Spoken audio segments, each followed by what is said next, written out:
Ginawa ni Boy Tapang, ikinagalit ni Pacboy.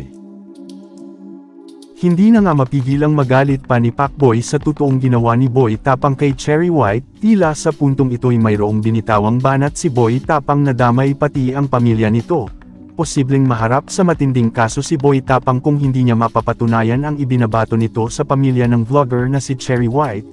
Unti-unti na nga bang nasisira o dumudumi ang image ni Boy Tapang, dahil sa mga kagagawan at ugali nito.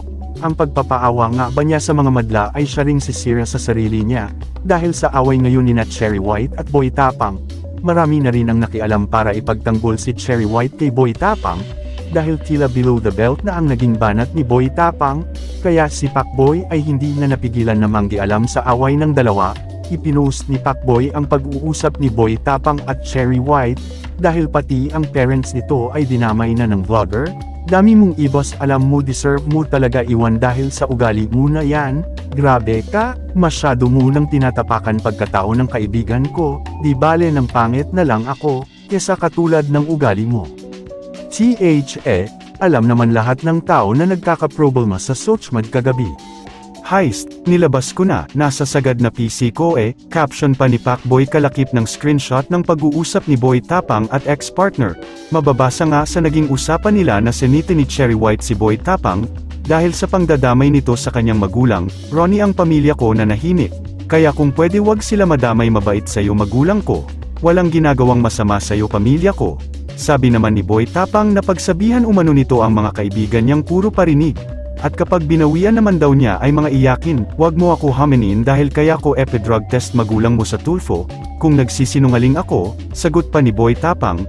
Meron din daw siyang video ng magulang ni Cherry na may nagsabi raw na, "Mama wag kang ngiwi ng ngiwi, halata masyado, nakakatawa ka ha. Tulfo, yarn, tatawanan lang kita." Sagot naman sa kanya ni Cherry White, "Ipaglaban mo lahat sa Tulfo dahil di kayo makakatakbo sa katotohanan ng ginagawa nyo. Oo, tawanan mo lang kasi tutuluyan kita, kala mo takot ako sayo. Malalaman natin gaano kayo kalinis dyan," giit pa ni Boy Tapang. Sabi naman ni Cherry White na mag-move on na si Boy Tapang, dahil masaya na siya sa buhay niya ngayon. Lol, mukha mo move on, di naman naging tayo, feeling ka, patawa ka, ikaw yung affected, laos na ba?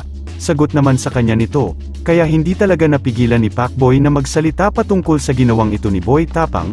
Kahit pa iniwan siya noon ni Cherry ay hindi nito hahayaan na tratuhin lang siya ng ganon ni Boy Tapang. "Kalalaki mong tao, ngaw-ngaw ka ng ngaw-ngaw, WTF, walang masama kung pagtanggol ko kaibigan ko. Sobra na yung pananapak niya sa pagkatao ng kaibigan ko. Hindi ganyan ang pagkakakilala ko sa mga Bisaya. Ang mga Bisaya merespeto at mababait, bukod sayo sobrang taas ng respeto ko sa mga kababayan kong Bisaya, bukod sayo."